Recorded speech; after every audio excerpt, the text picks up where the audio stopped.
So ഇത് മൂന്നും വളരെ ഇമ്പോർട്ടൻ്റ് ആയിട്ടുള്ള കേസാണ്. പക്ഷേ ഇതെല്ലാം ഉണ്ടെങ്കിൽ തന്നെ മാർക്കറ്റിങ്ങിൻ്റെ രീതിയിലേക്ക് നോക്കുമ്പോൾ നമുക്ക് search engine marketing, social media marketing, അതുപോലെ തന്നെ സെർച്ച് എഞ്ചിൻ ഒപ്റ്റിമൈസേഷൻ ഇത് മൂന്നും വളരെ ഇമ്പോർട്ടൻ്റ് ആണ്. ഇത് മൂന്നും ചെയ്യുമ്പോൾ മാർക്കറ്റിങ്ങിലേക്ക് നമുക്കൊരു എന്താ പറയുക SEO റിലേറ്റഡ് ആയിട്ട് ചെയ്യുമ്പോൾ നമുക്ക് വെബ്സൈറ്റിലേക്കാണ് കൺവേർഷൻ പോകുന്നുണ്ടെങ്കിൽ നമ്മൾ സോഷ്യൽ മീഡിയ മാർക്കറ്റിങ്ങിൽ നമ്മൾ ബ്രാൻഡ് അവയർനെസ്സിലാണ് കൂടുതൽ ഫോക്കസ് ചെയ്യേണ്ടത്. സോ ബ്രാൻഡ് അവയർനെസ്സിൽ ഫോക്കസ് ചെയ്യുന്ന സമയത്ത് തന്നെ നമ്മൾ പെയ്ഡ് അഡ്വർടൈസ്മെൻറ്റും ഉണ്ട്, അതുപോലെ തന്നെ ഓർഗാനിക്കലായിട്ടുള്ള ഒരു അഡ്വർടൈസ്മെൻറ്റ് മെത്തേഡും ഉണ്ട്.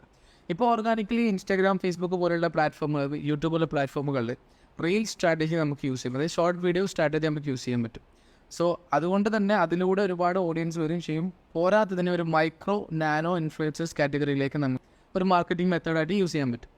ഇതെല്ലാം യൂസ് ചെയ്യണമെങ്കിൽ തന്നെ നമുക്ക് വ്യക്തമായിട്ടുള്ളൊരു ബ്രാൻഡ് സ്ട്രാറ്റജി വേണം, ഒരു റിസർച്ച് ആൻഡ് അനാലിസിസ് ടീം വേണം, ഒരു മാർക്കറ്റ് സ്റ്റഡി വേണം, അതുപോലെ തന്നെ പ്രോപ്പറായിട്ടുള്ള ഒരു R&D ഡിപ്പാർട്ട്മെൻറ്റ് നമ്മൾ ബാക്കിൽ വർക്കൗട്ട് ആവണം. ഇതെല്ലാം ഉണ്ടെങ്കിൽ തന്നെ inventory management is very mandatory. So inventory management ഇല്ല എന്നുണ്ടെങ്കിൽ നമ്മുടെ ബിസിനസ് ഫ്ലോപ്പ് ആവും. Thank you.